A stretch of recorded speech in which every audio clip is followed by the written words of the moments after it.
तो आप सोचिए कि भाई किसी बच्चे को बीए करने के बाद कोई नई भाषा सिखाई जाए तो कितनी सीख पाएगा। परंतु एक संतराम बीए था, बीए के अंतिम वर्ष में उन्होंने हमारा कै खे का गहरा सीखा हिंदी का, और फिर उस हिंदी को इस प्रकार से सीखा, इस प्रकार से अपनाया कि उसमें सैकड़ों पुस्तकें और हजारों लेख लिख डाले। ये संतराम बीए थे। और संतराम बीए 1912 में उन्होंने एक लेख लिखा था, हिंदी के अक्षरों का उद्धार और नागरिक प्रचारिणी सभा हिंदी। उस समय देश की सबसे बड़ी ऐसी संस्था थी जो हिंदी के संस्कार को आगे बढ़ा रही थी। उसने उसको चांदी का एक स्मारक प्रदान किया, उनको सम्मानित किया। ये उनका पहला लेखन था जो सार्वजनिक रूप से छपा था।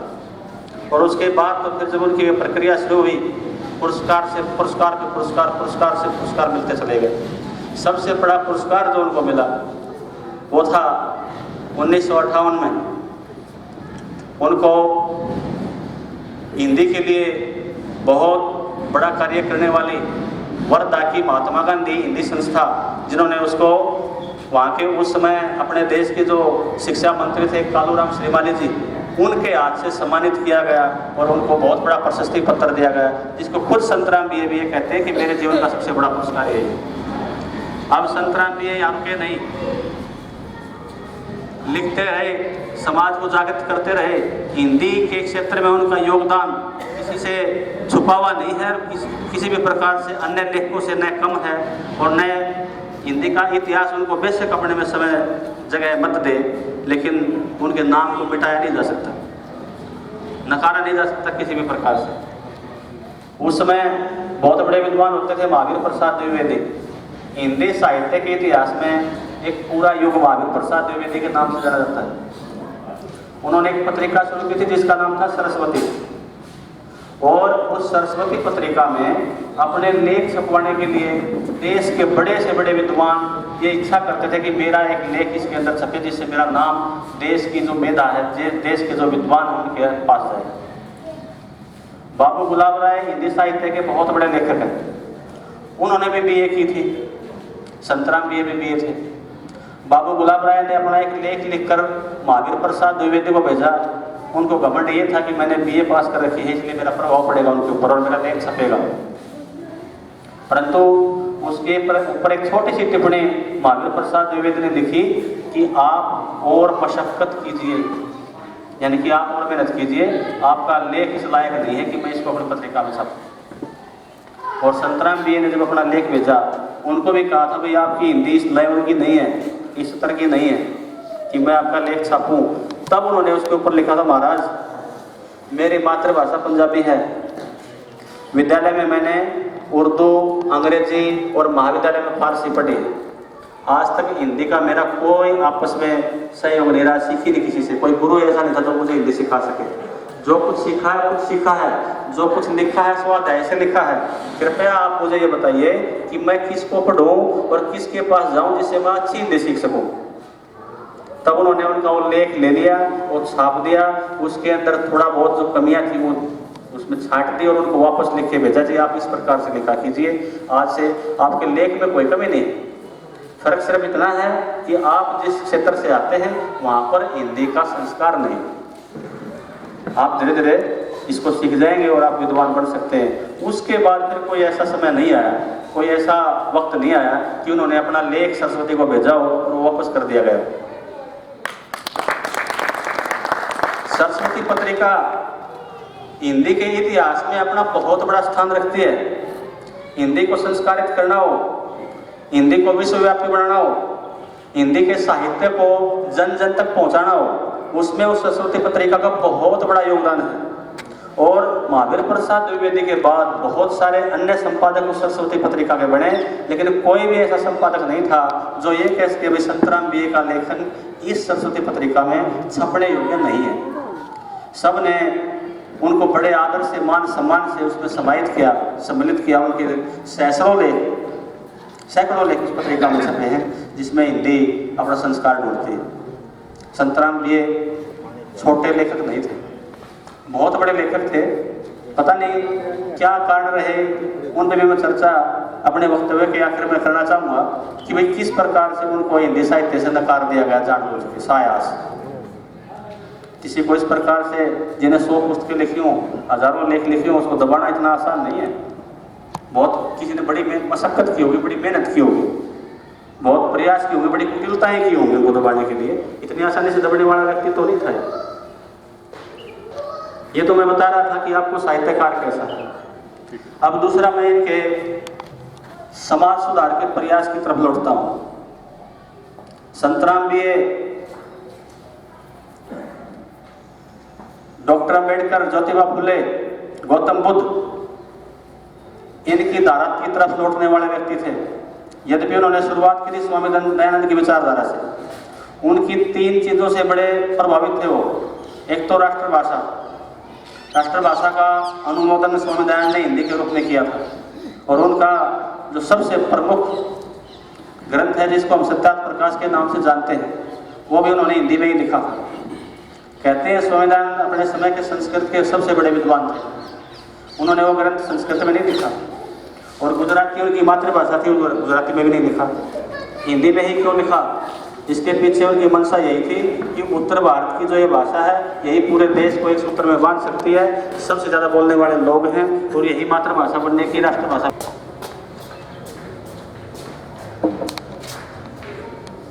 थोड़ी देर पहले मैं जिस पुस्तक का जिक्र कर रहा था, हमारा समाज, ये उनके इसी प्रकार के शोध, इसी प्रकार की चिंतना और इसी प्रकार से किस प्रकार समाज को एकजुट किया गया है और समाज के अंदर जो फैली हुई कुरीतियां हैं, ऊंच नीच की, भेदभाव की, छोटे बड़े की, जातिवाद की, विखंडन की, इनको किस प्रकार से इस समाज से बाहर निकालकर पूरे देश को एक किया जाए, एकजुट किया जाए, वो पूरा का पूरा शोध ग्रंथ है उनका, ये हमारा समाज, जो सबको एक बार जरूर से जरूर पढ़ना चाहिए। आगे बढ़ गए। 1922 में उनकी एक मंडली इकट्ठी बैठी थी जिसमें भाई परमानंद, उस समय देश के बड़े स्वतंत्रता सेनानी में उनका नाम था। उन्होंने एक जोरदार भाषण दिया कि इस देश को अगर कोई गर्त में ले जा रहा तो जातिवाद है। उसका लबोलवाब यही था कि देश को अगर किसी ने गुलाम बनाया है तो उसका कारण सबसे बड़ा जातिवाद है। जब भाषण खत्म हो चुका तो संतराम बीए ने उठकर कहा कि भाई साहब, सिर्फ भाषण देने से बात बनती नहीं है। आपसे पहले भी बहुत लोगों ने बहुत लोगों को समझाया है, लेकिन बात बन नहीं रही। तो क्या किया जाना चाहिए? किया ये जाना चाहिए कि एक मजबूत संगठन बनाया जाए और उस संगठन के साथ इस देश के लोगों को तन मन धन, आचार और विचार और व्यवहार सब प्रकार से समझाया जाए, ताकि इस देश से जाति भेद का ये विष जो है निकल जाए। उस विष को निकालने के लिए उन्होंने एक संगठन बनाया जिसका नाम था जात पात तोड़क मंडल। 1922 में बना ये जात पात तोड़क मंडल।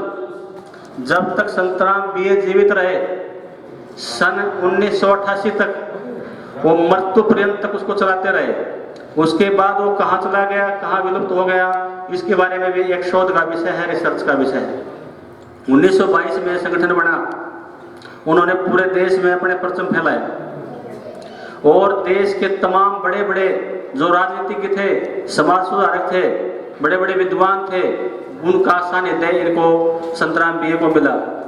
महात्मा गांधी से वैचारिक भिन्नता थी, परंतु वो भी उससे जुड़े हुए थे। सुभाष चंद्र बोस जब लाहौर आए तो सबसे पहले मुलाकात उन्होंने जात पात तोड़क मंडल के जो कार्यकर्ता थे उनसे मुलाकात की, संतराम बीए से मुलाकात की। लाला हरदयाल जिन्होंने 1914 में गदर पार्टी बनाई थी इस देश को आजाद कराने के लिए, अमेरिका में निर्वासित थे, छुपे हुए थे, लेकिन वहां से पत्र लिखते थे कि संतराम बीए, जो काम तुम कर रहे हो ऐसा काम इस देश में कोई और करने वाला है नहीं। जो जाति को तोड़ने का काम है, इसके बड़ा और कोई काम नहीं हो सकता। करतार सिंह सराभा जेल में बंद थे, फांसी की सजा हो चुकी थी।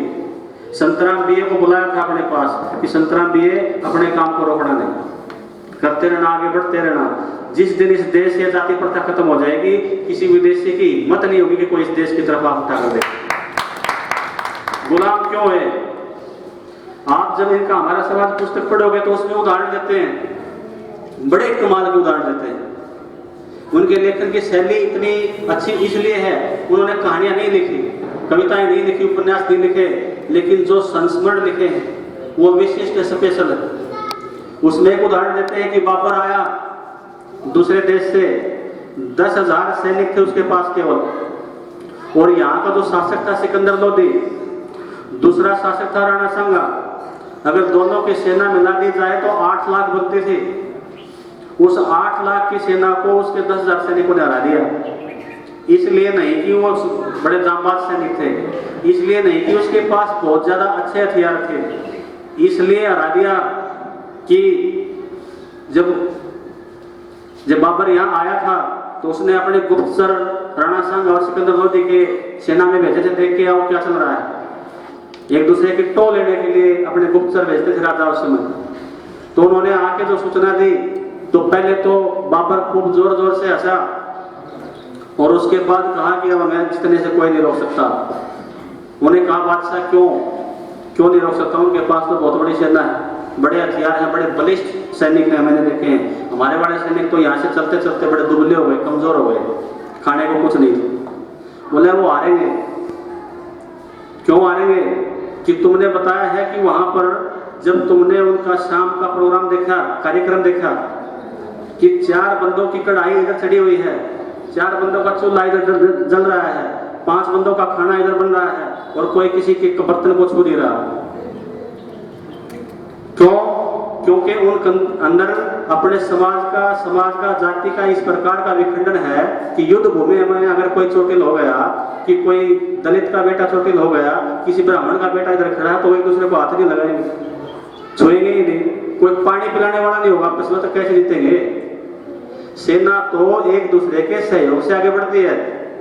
अगर दूसरा साथी घायल है तो दूसरा अपनी जान की परवाह किए बिना पहले उसको संभालता है, फिर दुश्मन से लड़ता है, फिर ये एक दूसरे को संभालेंगे, ये तो हारेंगे। और वाकई यही हुआ। 10,000 की सेना ने उनकी 8 लाख की सेना को हरा दिया। इतना बड़ा विष इस देश में बह रहा है जातिवाद के रूप में, ये छोटा है, ये बड़ा है, ये ऊंचा है, ये नीचा है, ये फला जाति का है, दूसरी जाति का है, ये तीसरी जाति का है। इस विष को खत्म करना है, यही संत रामदेव का सबसे बड़ा विजन था। इसीलिए उन्होंने जात पात तोड़ा मंडल बनाया था। हम भूल जाते हैं इन चीजों को। 1936 की घटना है। 1936 में जात पात तोड़क मंडल हर साल अपना एक राष्ट्रीय अधिवेशन करता था, राष्ट्रीय सम्मेलन करता था, जिसमें अपने देश के किसी न किसी चोटी के विद्वान, समाज सुधारक या राजनेता को बुलाते थे, जो केवल और केवल जात पात तोड़ने के ऊपर अपना भाषण देते थे। उसमें मोतीलाल नेहरू आए, उसमें दूसरे और बड़े बड़े विद्वान आए जिन्होंने अपने भाषण दिए थे। 1936 में उन्होंने सलाह की कि इस देश का इस समय का सबसे बड़ा विद्वान डॉक्टर अंबेडकर है, क्यों ना उनको अपने इस सम्मेलन में बुलाया जाए। सबकी सहमति जम गई। संतराम बीए की डॉक्टर अंबेडकर से अंतरंगता थी, मित्रता थी, बातचीत थी, क्योंकि डॉक्टर अंबेडकर भी जानते थे संतराम बीए जो काम कर रहे हैं वो इस धरातल पर, इस देश के धरातल पर, सामाजिक धरातल पर किया जाने वाला सबसे प्रमुख काम। उन्होंने कहा ठीक है भाई आ जाऊंगा। डॉक्टर अंबेडकर मुंबई में रहते थे, कहाँ लाहौर कहाँ मुंबई, फिर भी उनके इस फंक्शन में हिस्सा लेने के लिए डॉक्टर अंबेडकर ने अपनी सहमति दे दी। संगठन का रूल था कि जो भी विद्वान या भाषण देने के लिए आता था उसके भाषण की प्रतियां पहले संगठन को भेजी जाती थी। डॉक्टर अंबेडकर ने भी अपना भाषण लिख के संगठन को भेज दिया। अब कोई भी संगठन जब बनता है, जब उसके सदस्य बनते हैं तो उसमें कुछ सदस्य ऐसे घुस जाते हैं जो संगठन के नए होकर अपने स्वार्थ के होते हैं। उनका काम यही है कि कब मौका मिले जब हम इस संगठन को तबाह करें। कुछ उन लोगों में भी थे, उनको हम सदम जाति तोड़क कह सकते हैं। जाति तोड़ने के नाम पर इकट्ठे तो वो हुए थे, परंतु जाति तोड़ना उनका मकसद नहीं था, उनका मकसद कुछ और था। अगर हम राष्ट्रीय कांग्रेस की स्थापना की इतिहास को जाने, A.O. Aiyub ने उन्होंने इसको बनाया था, तो उसका उद्देश्य भी यही था कि किस प्रकार से यहाँ के लोगों और अंग्रेजों के बीच में कड़ी का काम किया जाए। उनका मकसद देश को आजादी देना नहीं था। उसी प्रकार से उस संगठन में भी कुछ लोग ऐसे जुड़ गए थे जो ये चाहते थे कि ये संगठन जैसा हम चाहते हैं वैसा काम करे, दिखावे के लिए जो मर्जी करे। तो उन्होंने कहा कि ये जो भाषण डॉक्टर अम्बेडकर ने लिखा है इसमें बहुत सारी ऐसी पंक्तियां हैं जो हमारे उद्देश्यों के अनुरूप नहीं है।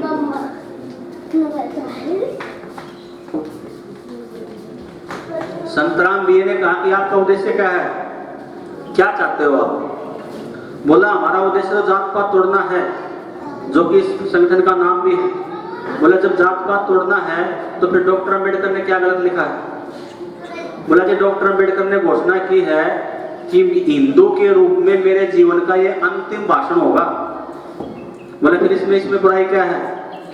क्या जो हिंदू नहीं है वो जात पात तोड़ने की बात नहीं कर सकता? यानी कि जो हिंदू हो वही जात पात तोड़ने की बात करेगा? डॉक्टर अम्बेडकर का निजी मामला है, वो किस धर्म में रहे, कहां जाए, इससे आपको क्या लेना देना है?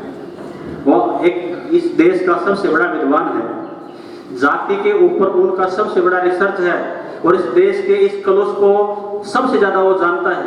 अगर वो कुछ लिख रहा है तो उसके पीछे भी कोई ना कोई तंत्र होगा। आप क्यों वे बेवजह की बहस कर रहे हैं? परंतु वो नहीं माने। अंततः उन्होंने कहा अगर डॉक्टर अम्बेडकर यहाँ भाषण देने आएंगे तो हम उसका विरोध करेंगे।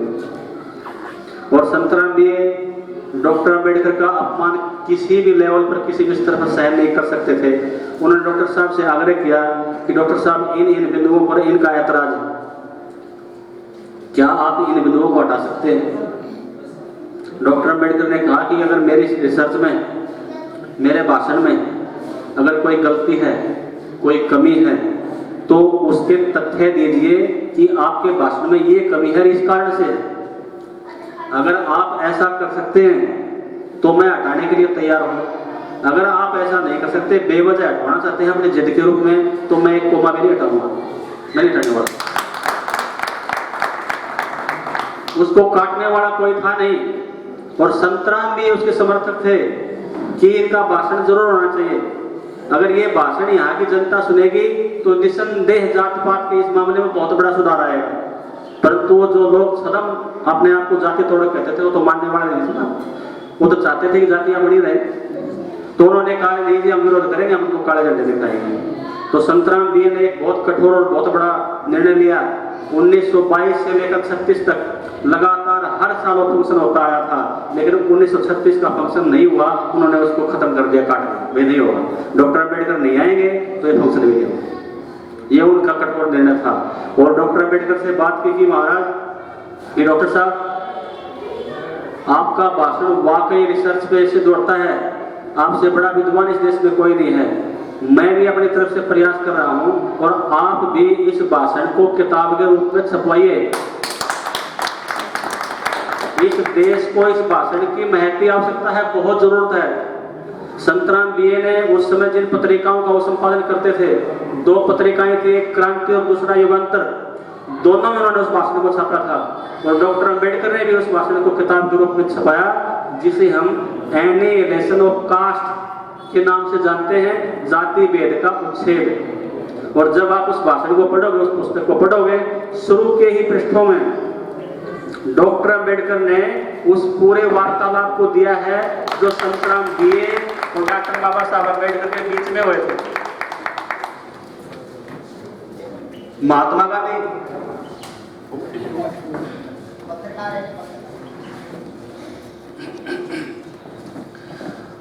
गांधी भी अपने तरीके से जात पात तोड़ने का मिशन चला रहे थे, बल्कि उन्होंने एक नाम भी दिया था। संतराम बी ने उनको लिखा कि आप जो प्रयास कर रहे हैं वो हवा में हाथ मारने से ज्यादा कुछ नहीं है, इससे कुछ नहीं होने वाला। आप यथार्थ का काम कीजिए। जो लोग आपके अनुयायी हैं, जो लोग आपको मानते हैं, उनसे बाकायदा कहिए कि अगर आपको मेरे पास आना है तो अपने बच्चों की शादी जाति तोड़कर करो, तब इस देश से जाति जाएगी। और संतराम बी का सबसे बड़ा बलिदान कह लीजिए, योगदान कह लीजिए, उन्होंने अपनी बेटी की शादी उस समय जाति तोड़कर की थी जब इस देश को शिक्षा के क्षेत्र में केवल 4% लोग पढ़े लिखे थे। उनकी पत्नी 1924 में संवर्ण सुधार गई थी, पुनर्विवाह करने का विचार नहीं था। 2 बच्चे थे, एक बेटा था वेदव्रत और एक बेटी थी गार्गी।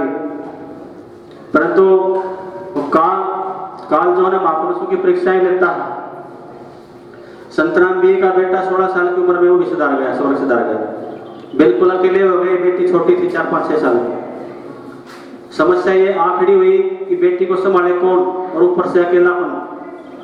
उन्होंने पुनर्विवाह करने का इरादा नहीं था, परंतु उनके एक साथी थे भूमानंद जी। भूमानंद जी ने भी संतराम बी की बात मानकर अपना विवाह जाति तोड़कर किया था। तो उन्होंने उसको समझाया कि भाई आप पुनर्विवाह कर लीजिए, गृहस्थी भी चलेगी, और जाति तोड़कर कीजिए, ताकि इस जो समाज में आप काम कर रहे हैं उसको और बल मिले। इसलिए उन्होंने उस विवाह से चार उद्देश्य हल किए अपने। सबसे पहला जाति तोड़ना, दूसरा प्रांत भेद खत्म करना, यानी कि अपने प्रांत में शादी नहीं की। दूसरा भाषा भेद खत्म करना, जिस औरत से शादी की वो पंजाबी भाषी हिंदी भाषी नहीं थी। और तीसरा, उस समय विधवा विवाह का काम चल रहा था। विधवा विवाह को उस समय समाज सही नहीं मानता था। उन्होंने जिस औरत से शादी की वो बाल विधवा थी। अपने 4 उद्देश्य एक शादी से हल किए। समाज सुधार का काम था, जरूरत भी थी, और नमन करता हूं उस महिला सुंदरबाई को भी, जिन्होंने वाकई अपना जीवन इस महान व्यक्ति के साथ बड़ी महानता से जिया और बड़े सम्मान से जिया। बड़ा लगाव रखती थी वो उसकी बेटी से, गार्गी नाम था उनकी बेटी का। ये उनका समाज सुधार का काम था। और तीसरा काम जो धरातल पर करने योग्य था कि समाज के लिए किस प्रकार से समाज को आधार प्रदान किया जाए। संतराम भी कोई बहुत बड़े घर में पैदा हुए, बहुत बड़े धनाढ्य घर में पैदा हुए, या बहुत बड़े किसी राजनीतिक स्थिति के परिवार में पैदा हुए व्यक्ति नहीं थे, बिल्कुल सामान्य परिवार में। और संतराम भी ये कहते हैं कि क्रांतिकारी बनना आसान है।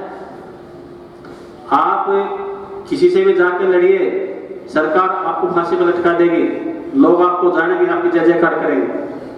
क्रांतिकारी की ये मृत्यु आसमान में कौंधने वाली बिजली के समान है, जो बहुत जोर से कड़कड़ाएगी और बहुत ज्यादा प्रकाश एकदम कर देगी। लेकिन जो समाज सुधारक होता है उसकी परिस्थिति एक छोटे से टिमटिमाते दीपक की तरह है। टिमटिमाता है, प्रकाश उसका मध्यम होता है, छोटा होता है, दूर से दिखाई भी नहीं देता।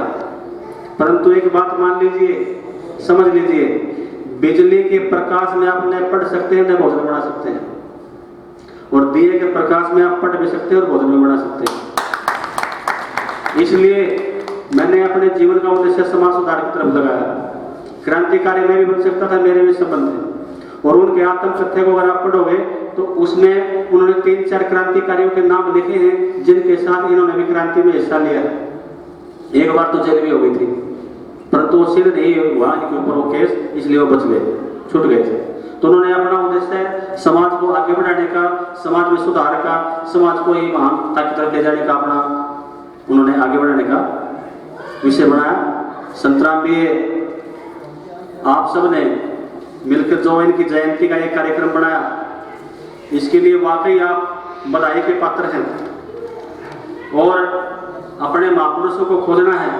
बाबा साहब अम्बेडकर कहा करते थे कि भाई जिसको अपना इतिहास पता नहीं, जो अपने इतिहास के बारे में जानता नहीं, जो अपने इतिहास के बारे में जानना नहीं चाहता, उसको गुलाम बनने से कोई नहीं रोक सकता। और इतिहास का मतलब यही है, इतिहास को जानने का अर्थ यही है कि आपके लिए जिन महापुरुषों ने मेहनत की, अपना जीवन जिया है, उन महापुरुषों के बारे में अगर आपने नहीं जाना तो समझ लीजिए कि आपने अपना सब कुछ खो दिया।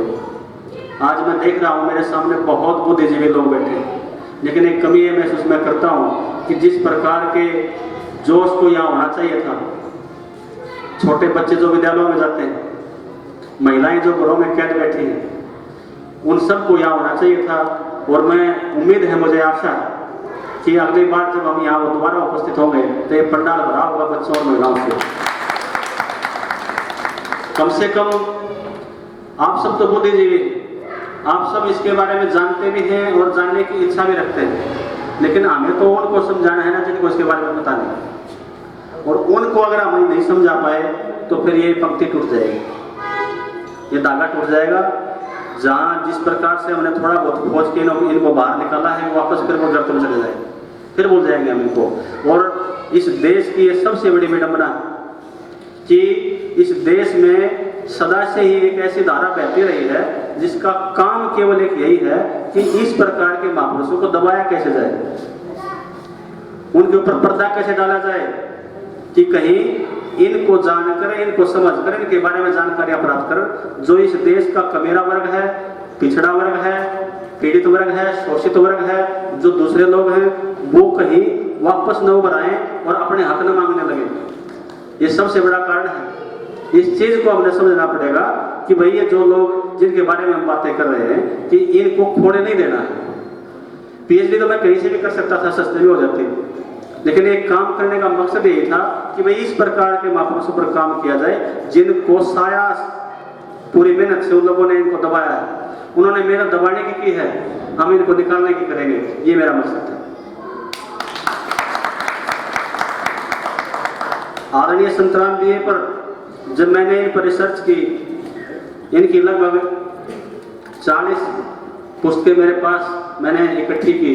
पीएचडी करने के लिए तो इनकी 3-4 पुस्तकें काफ़ी थी, परंतु 40 पुस्तकें मैं इकट्ठी कर पाया। और जब मैंने उनको पढ़ा, उनके बारे में जाना, तो मुझे यूँ लगा कि भाई एक पीएचडी तो इनके ऊपर बहुत कम है। 15-20 अगर पीएचडी हो जाए, शोध हो जाए, तो वो भी कम है। इतना बड़ा लेखक था, इतना बड़ा ये सुधारक था। और साहित्य के इतिहास से भी अगर हम बात आगे निकले तो समाज सुधार, सामाजिक अध्ययन, परिवेश अध्ययन, बहुत सारे ऐसे विषय और निकलेंगे जिन पर इन पे और बहुत सारे पीएचडी हो सकते हैं। बहुत सारा कुछ इनके बारे में इनसे ज्ञान प्राप्त किया जा सकता है। ये संतराम बीए थे। तो आप सब ने मुझे बहुत समय दिया, बहुत लगाव दिया, बहुत प्यार दिया, बहुत लाड दिया। कहने के लिए बहुत कुछ है। तो मैं ये चाहता हूँ कि मेरे दूसरे साथी आए, उनको भी इतना ही समय मिले, वो भी आपको कोई और ज़्यादा से ज़्यादा अच्छी से अच्छी बातें बता सकें। मैं आपका बहुत बहुत आभारी हूँ, बहुत बहुत अभिनंदन करता हूँ जो आपने मुझे यहाँ समय दिया और मुझे अपनापन दिया। Thank you.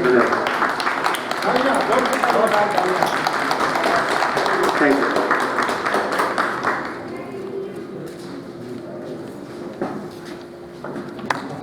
बहुत बहुत धन्यवाद, हार्दिक अभिनंदन हमारे महानुभाव के यहाँ पहुंचने पर।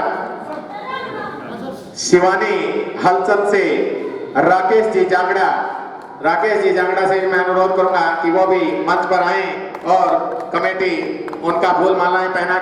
मतलब ये कि वैश्य है वो इसलिए खुश है जाति से कि शूद्र उसके नीचे,